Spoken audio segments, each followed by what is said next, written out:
When I was in like third grade, I was convinced that I didn't like science. We spent like a half hour doing a write up on this thing where she dictated in front of the entire class verbatim what we were supposed to write. Even though matter and energy were not created or destroyed, my interest in science at the time was totally destroyed.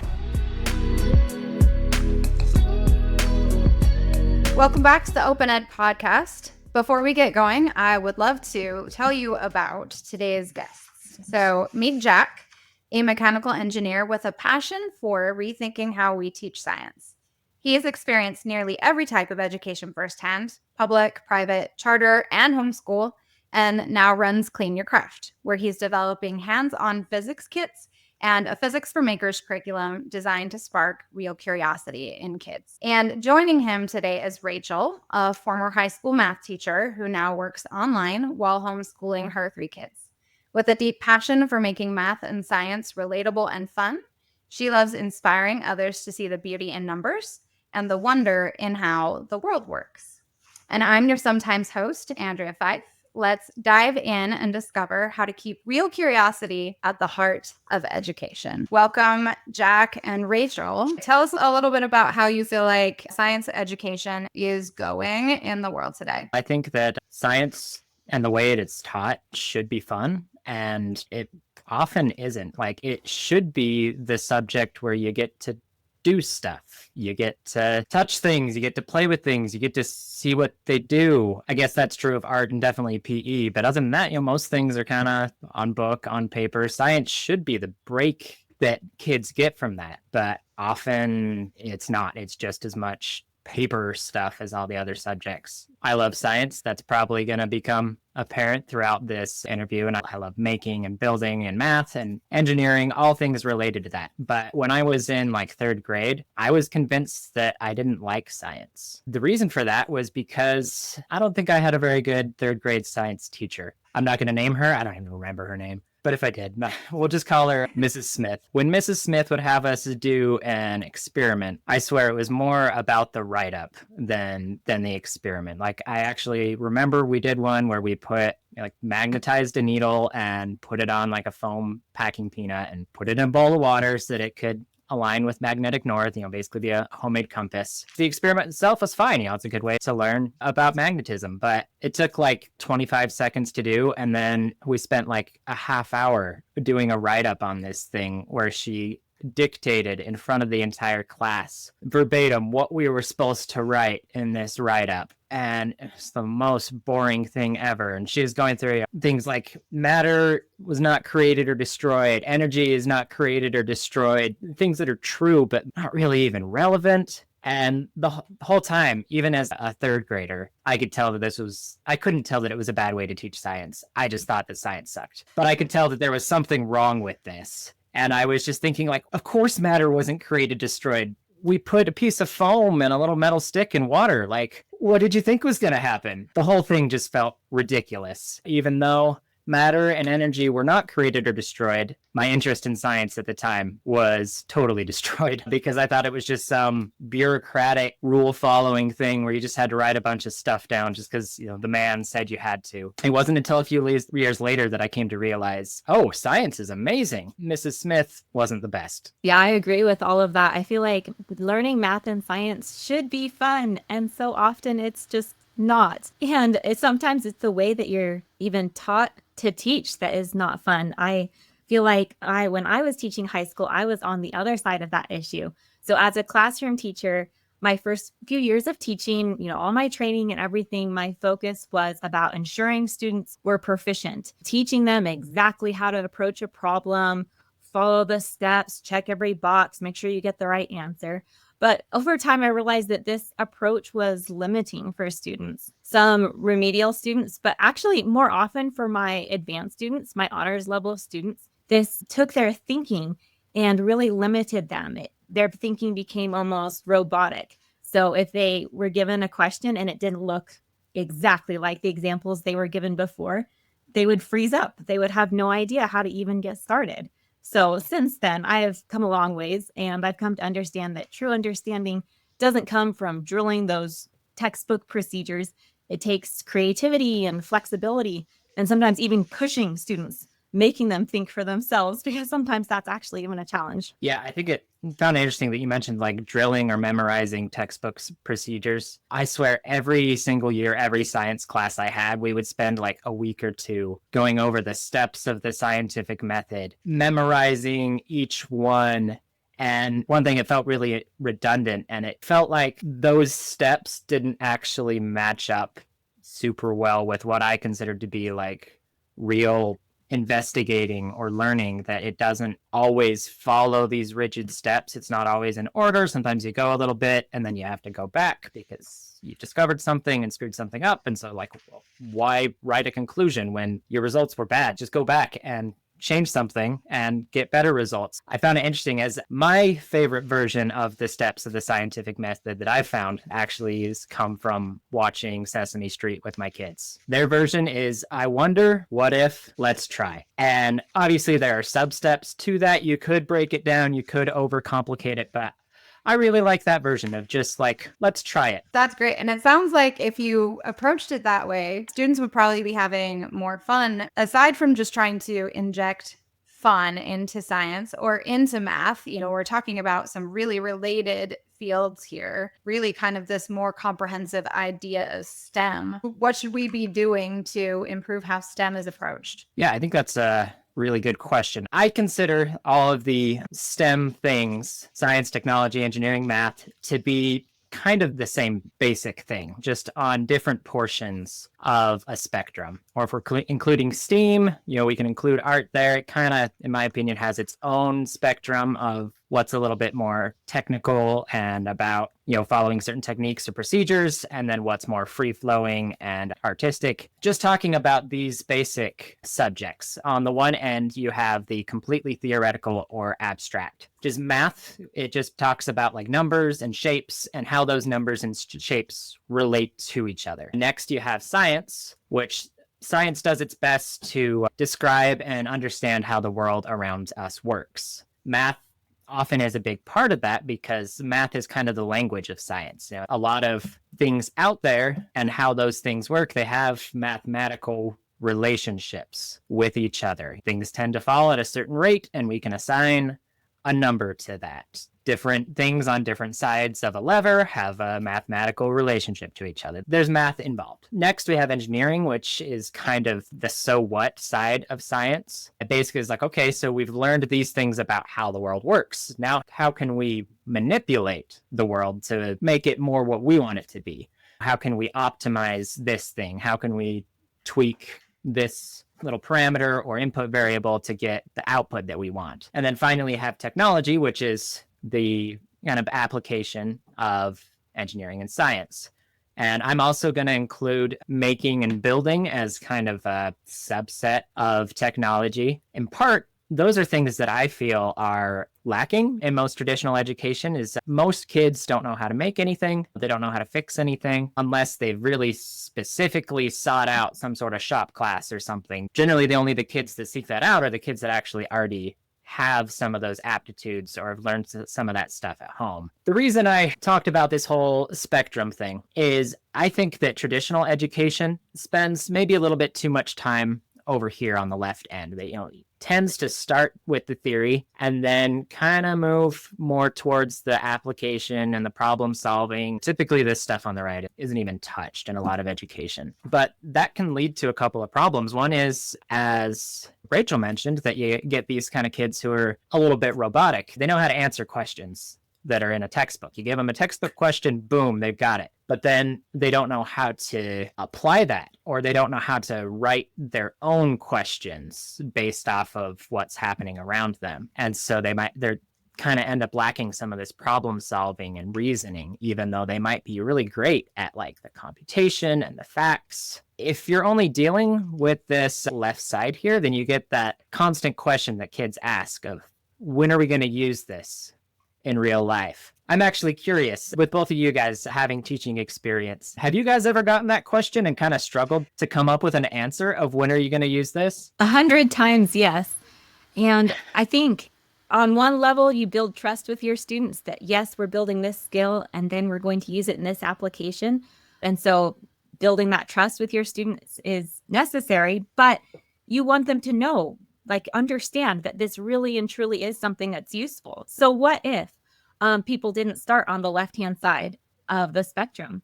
What happens if people start on the far right-hand side of the spectrum and they start with, here is a problem, and you don't have any of the skills needed to solve this problem? I'm just interested in hearing your thoughts on if you think that people can start on the right and go back to the left. How do you feel about that? Yeah. First of all, yes. The simple answer, yes, you totally can, and you often should. So to illustrate this, I wanted to give an example of a way that my dad taught me. So my dad is not what you would typically think of as an educator, nor is he an academic of any kind. But when, and go back just a touch, obviously I have a mechanical engineering degree. So I took quite a bit of math, science, engineering classes, a lot of the stuff that dealt on the theoretical side. But when it comes to like actually solving problems, whether the problem solving approach involves more theoretical or practical skills, I feel like most of my knowledge related to problem solving came from my dad, not from any of my PhD professors or, highly accomplished. So I wanted to kind of explain a little bit what teaching or being taught by my dad looks like. So when I was about 8 or 9, I came up to my dad and I asked him if he could build me a treehouse. And his response was, nope, but I can help you build a treehouse. And I was kind of a bit confused by that, but I was like, well, whatever, I'm getting a treehouse. That's all I really care about. So I was like, okay,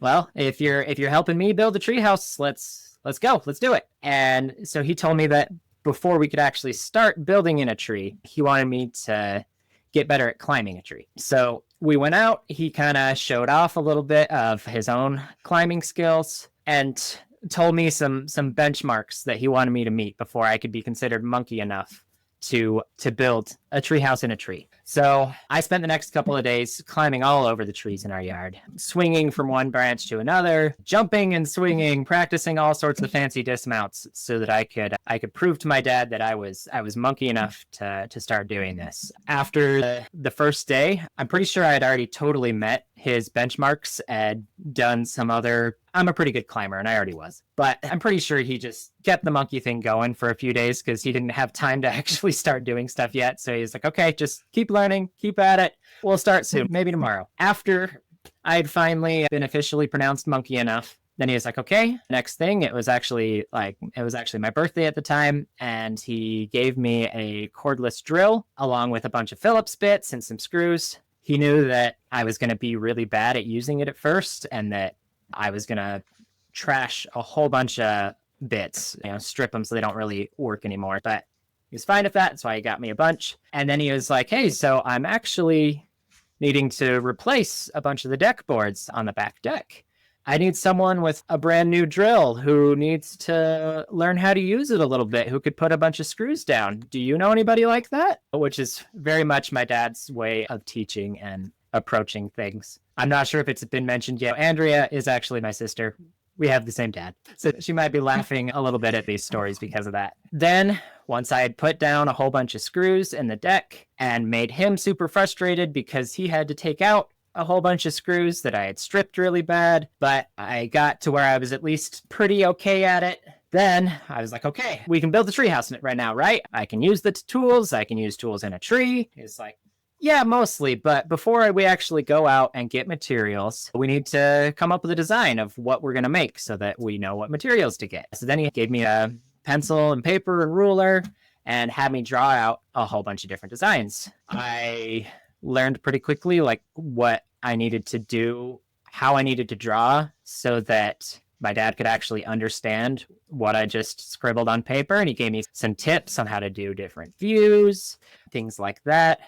It also just so happened that at the same time in my school, we were supposed to do this big project competition thing where the prompt was we were just supposed to make something to represent some sort of dream that I had. So my parents were like, well, you seem to have a dream about having a treehouse, so why don't you make like a miniature treehouse out of popsicle sticks, and that can be your dream, and that can also be like another step of you designing this thing. So I did that. I'm pretty sure that as part of that competition thing, I think my treehouse thing actually like one at the school level and then at the regional level, and then went to state. And I guess I didn't win there because I don't really remember what happened after that. But yeah, I did pretty well in this competition. And I actually kind of learned and found out that it was also really useful to have. As I was talking with my dad, I was like, hey, what if we put like a pulley and a bucket over here? And maybe what about a fireman's pole? And, we talked about all sorts of things that we didn't end up incorporating, but it was useful to have this thing that we could be like, okay, well, what about right here? What are we going to do here? And it was really great to have. That sounds like quite the interesting project. My husband was replacing our wooden deck.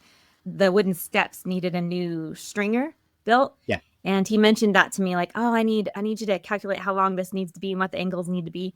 And then he was cutting it out. And I remember thinking, oh, this would be a great project for my students in the classroom because they were actually learning about solving right triangles then. And so I took some pictures and made them a fun little handout with some questions and presented it to the class. And interestingly, my class responded completely different than you did as a child building your treehouse. And they complained and they said it was too hard. And I got questions like, why can't we just do the worksheet on these? Why do we have to do such a hard problem?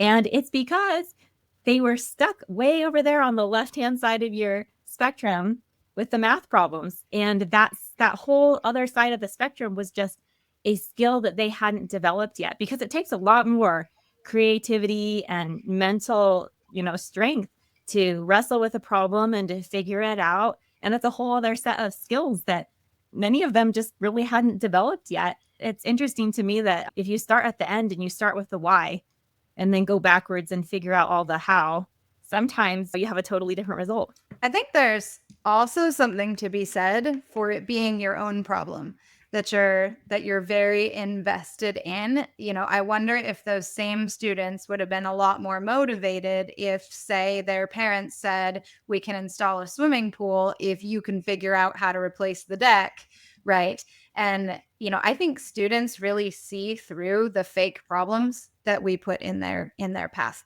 even if it is like real world learning.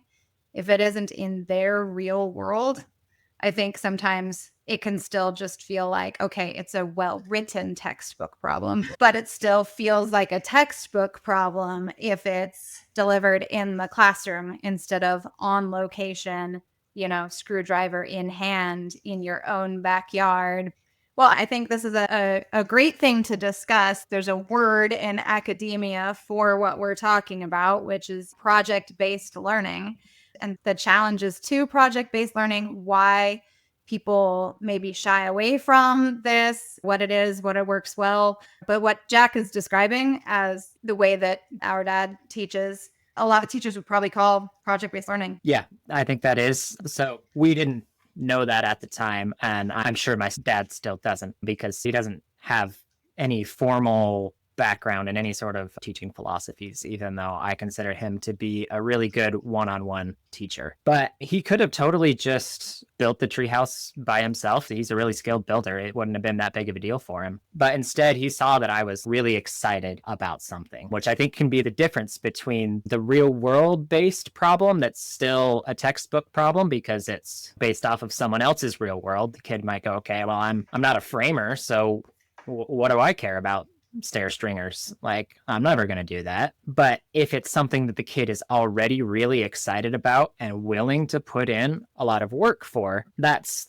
where project-based learning can really excel. And that's where I was really excited about this treehouse thing. And he saw that. So he's like, okay, I can use this to teach my kid a whole bunch of stuff. And in the process, I learned how to use power tools. I learned how to climb trees. I got good exercise. I learned how to make technical sketches and communicate those ideas and draw better. I learned a lot of things. And I think all in all, I probably spent like 120 hours of really self-motivated learning, doing these things. And my dad probably put in like 5 or 10 hours of occasionally giving me some feedback or presenting me with a new challenge. And then he spent money on a cordless drill and popsicle sticks and other supplies too. But I think all in all, for the time and money he put in, he was able to get quite a bit of excited learning out of me. So in that case, I think the project-based learning, starting from the I want to make something, I want to accomplish something, and then figuring out how. I think that worked pretty well for me. Also, as a side note, a lot of employers out there are starting to hire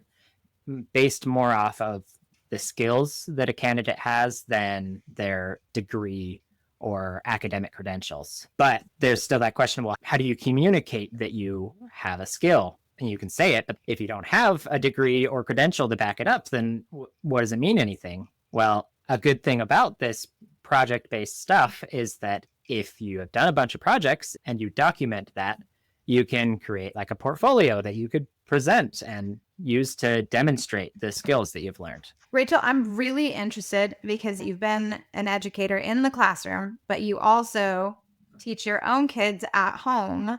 I'm really curious how that differs for you, what you feel like you can implement in a classroom versus what's possible with that open education style you've chosen for your family. Well, I feel like this whole discussion on project-based learning brings up a really important question. If we know that this is a great way of learning, why aren't schools doing more project-based learning? And I think it comes down to logistics. If you have a class of 30 students and they all pick 30 different projects, you can't feasibly come alongside every single one of them and help them. And if you need to develop a certain set of skills, there is no guarantee that the particular project they pick is going to hit on all of those skills that they need to learn. They will probably learn some great skills, but you won't know until the project is done what those skills actually are. And so I think some of that, creating a little bit of a structure and saying, okay, now here's something we can do. And here's some of the skills I really am hoping that we can learn as we go, and giving a little bit of choice within structure is kind of the way to go. And it's a lot easier when you don't have a full classroom of students and when you have more flexibility in education and smaller numbers of students at a time. You have a lot more ability to pick those projects and go further with them. I, like everyone here, I've had a bunch of diverse education experiences. As a parent, I've chosen to partner with our local public schools to kind of handle that left end of the spectrum with my kids. I feel like they're getting a pretty solid education there, but where I choose to supplement is more on that right hand of the spectrum, asking questions about what they're studying in the classroom and then looking for ways to extend that at home, because I know I can do things at home one-on-one that I could never expect my kids' teachers to be able to do in that educational setting I've chosen for them. So as a parent, whether you're a parent that is full-time homeschool, if you're doing a hybrid model, if you're looking to supplement and give your kids more opportunities on that maker creator technology side, Jack, do you have any recommended resources for parents who are looking to do more on that side of the education spectrum? Yeah. So I think, as both of you guys mentioned, it can be a lot about maybe picking and choosing some things from here, using the traditional in-school education for some things and supplementing with this at home. This is where I'd like to talk specifically about some of the stuff that I'm developing. So as was mentioned in the beginning, my wife and I are working on something we call Creators Craft Crates, which includes both kits, physical kits for learning, as well as curriculum. Now, these kits could be technically called STEM kits. I'm going to choose to call them physics kits.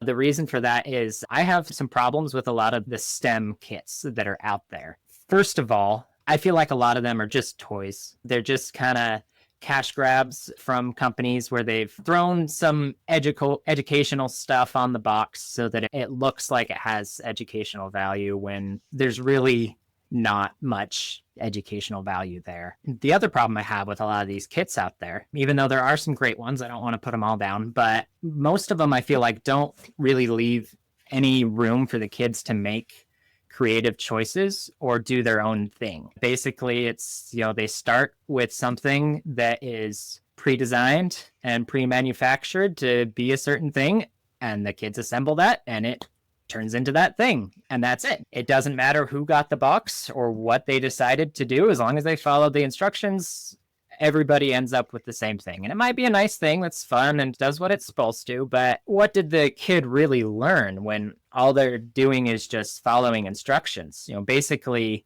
their kit was just IKEA furniture that They assemble it, they follow the instructions. It's just in this case, the IKEA furniture is shaped like a dinosaur or a solar system, but they're still not really creating.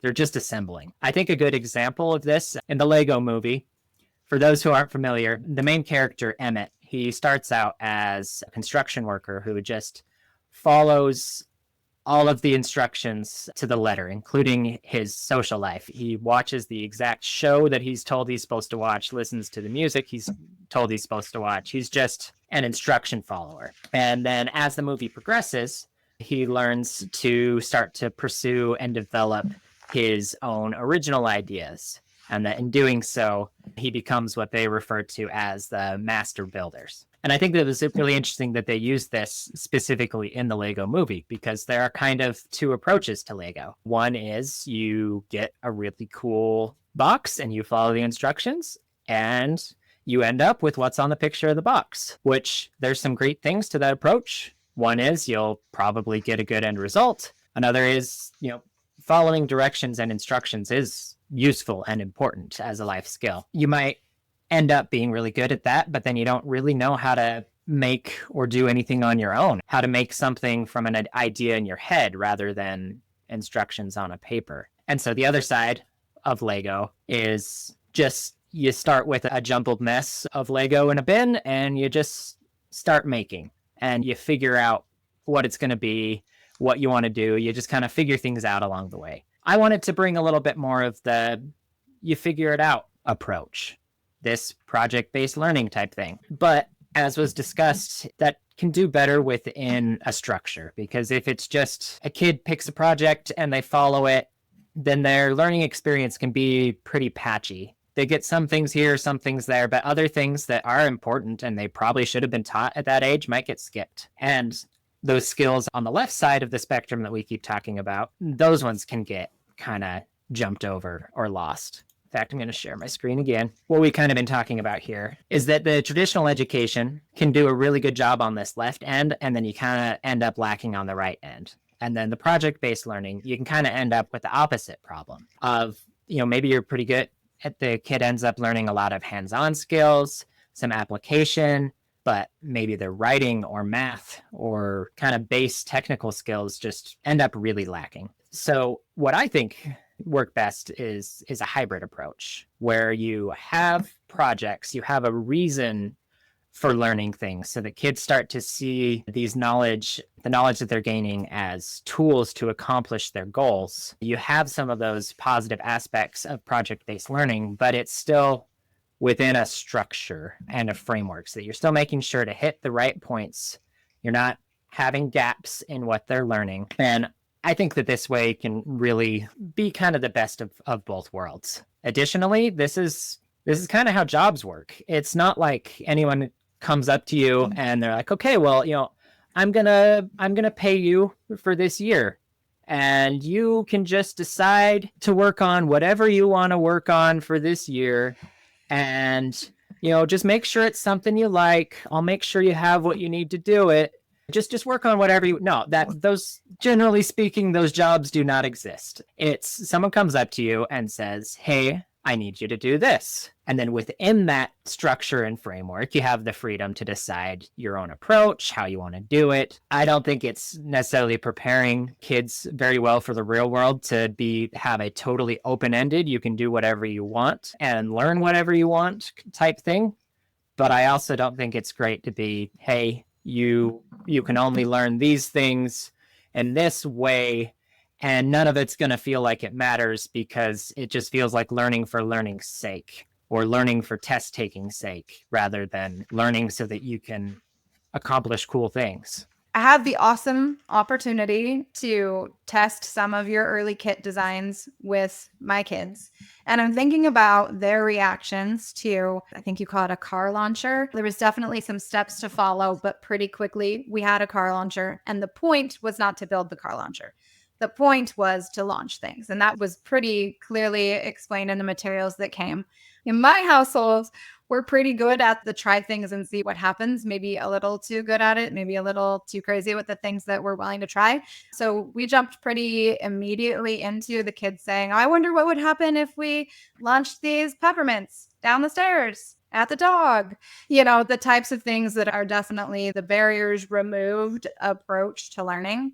But I'm thinking about the fact that my kids have been raised around people who are naturally likely to go there. They're not the type of students who are going to stare at you and say, well, what next? What am I allowed to do next? What am I supposed to do next? Instead, you'd have to hold them back and say, that's not what you're supposed to do. Do you have any advice for helping kids who don't know that it's okay to create, who are used to book learning, who are used to worksheets? What would you suggest to help somebody become a maker, unleash their creative thinking? Yeah, so I have several suggestions, both for kids and for parents. My first suggestion is to just start doing it.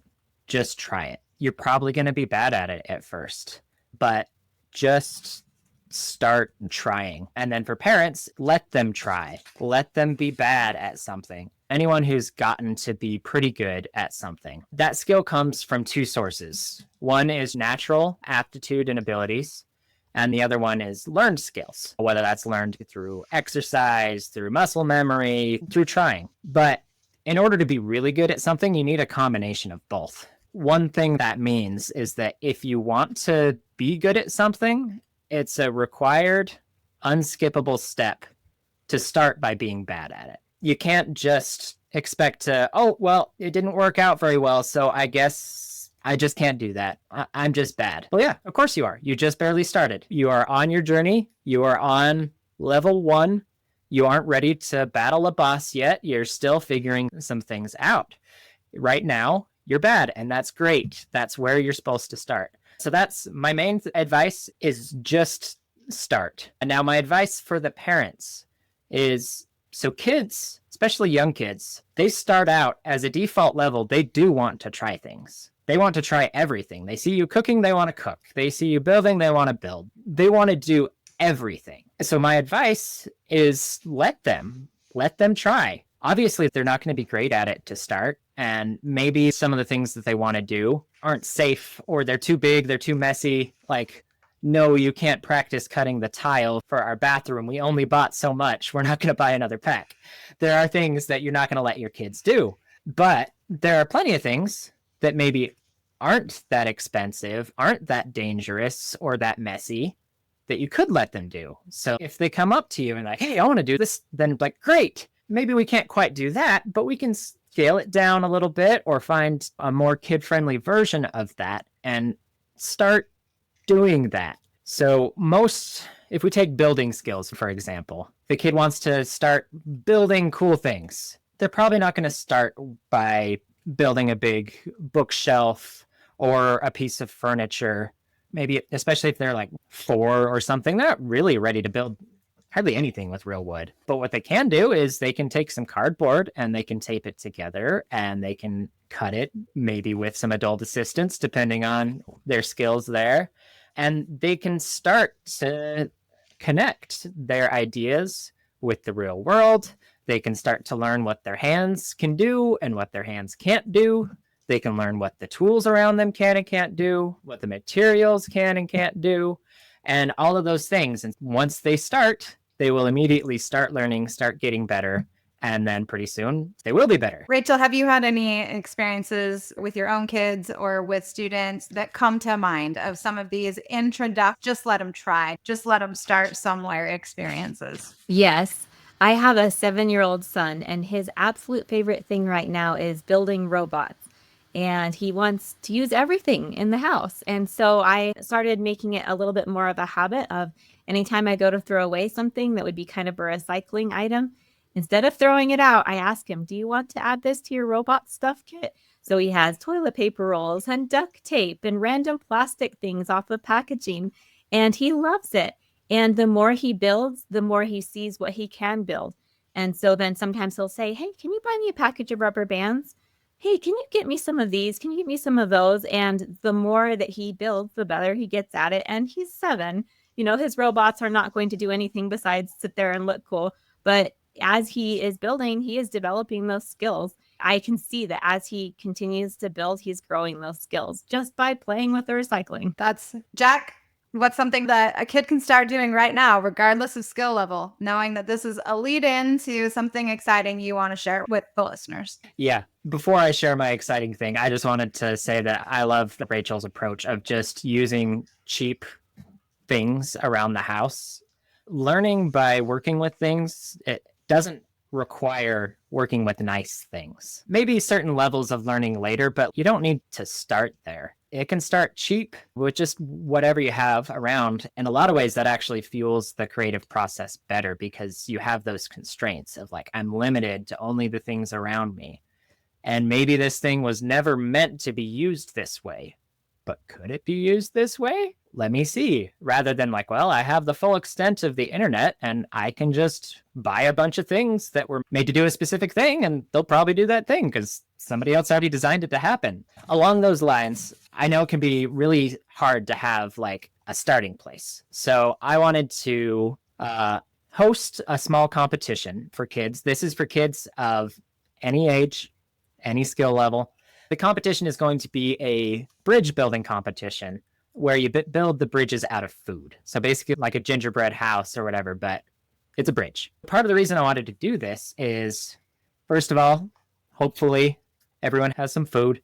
I want it to be accessible, something that you don't have to go out and buy anything specific for. I want kids to be able to learn that creating something doesn't have to be this magnificent, refined thing. I think that kids tend to see in a lot of movies, television, and media, they tend to see, oh, well, this character had an idea, and so they went into the garage, and then boom, they whipped out this thing that looks like a finished product. Things that light up, even though they don't have to. Everything looks perfect. It looks like it's about ready to just be put on a shelf. And that's not how it works. The starting steps are messy.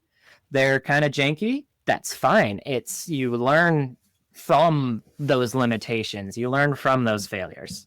So as part of it, so as this contest, I wanted kids to be able to create something for a purpose with materials and things that weren't specifically designed for that purpose, so that you can learn to think outside the box a little bit. You can make a bridge out of food and then test the weight-bearing capacity of that bridge by just putting a grocery bag around it and putting weights in it. In this case, I'm suggesting water bottles because everyone has those typically. And that in doing so, you can test and see how well the bridge does at bearing weight. As part of this contest, I'm asking the kids to take a video of their bridge, show it being tested so that you have the evidence that you can share that it held this much weight. And you can share that with a specific hashtag. That helps me find it, but it also helps the other participants find them so that they can compare. Like, oh, well, what did someone else do? Because I think one problem that you can run into, especially with homeschool education, is I think sometimes you can lack a measuring stick. Maybe you're given a grade, maybe you're not. But even if you are given a grade, it's like, well, it's given to you by your mom. So like, what does that mean? And as far as how much do you actually know? Like, did I do a good job or does my mom think I'm cool? With a little bit more community engagement and interaction, you can go, oh, well, this other kid about my age, he built this, and I think my bridge is better, so I think I'm doing okay. Or this other kid did some really cool things. I think I'm going to try to learn from what they did. But you can get a little bit more, community engagement and interaction and some of that learning that can come from other people. As far as how to actually participate in this contest, I guess I should mention that stuff. So the submission window for the contest will end on May 18th, 2025. So if you're seeing this video and it's before that, jump on it, make a quick bridge. It doesn't have to be a big, difficult thing. And then to submit, you just take a video and submit that. I'll have a link in the description of this with some more specific guidelines and steps for how to participate. That's great. I will definitely be having my kids participate in that because that sounds like a blast. You see, it sounds like it would be right up your 7-year-old's alley to look around and see what can be done. I'm checking my calendar. I'm like May 18th, thinking if I can get my kids to submit by then as well. Are adults allowed to participate, Jack? Can I make a bridge and can I send it to you? And will you tell me I did a good job? Well, only if you did a good job. That's fair. So there won't be any necessarily official winning, but those that are sent to me that were able to handle a lot of weight or I think did a really good job in other ways, whether it looked really cool or they used some food item in what I thought was a really creative way, or maybe it broke in the most spectacular way, or I thought the kid just did a really good job of remaining happy and being excited, even though what they made wasn't very good. Whatever. I'm going to make a highlight video of the ones that I think were really great. I'll post that on my YouTube channel so that the kids can see that they got that recognition. If they don't happen to get chosen, I'll be doing other contests, other things after that. They'll have other chances. As far as can adults participate? Yeah, of course. I was talking about there not being any age limits or constraints to creating other than ones that we kind of tend to make up ourselves. That's not just on the lower end. Adults can start doing things too, especially if they're fun. Like, why not? You don't have to take a real course and do textbook problems. You're an adult now. You've escaped that part of your life. Congratulations. But that doesn't mean you shouldn't still seek out fun ways to learn and grow your skills. That's great. I just really enjoy flexing that part of my brain in unexpected ways, like turning food into bridges in the kitchen. It sounds like a lot of fun to me. Well, thank you both for joining us today. I think this has been a really engaging conversation about how to put the creativity back into these areas that should be creative, how to find the balance, some great ideas of where to get started, and a fun challenge to put it into real use right away. So I'm excited and can't wait to see where this goes.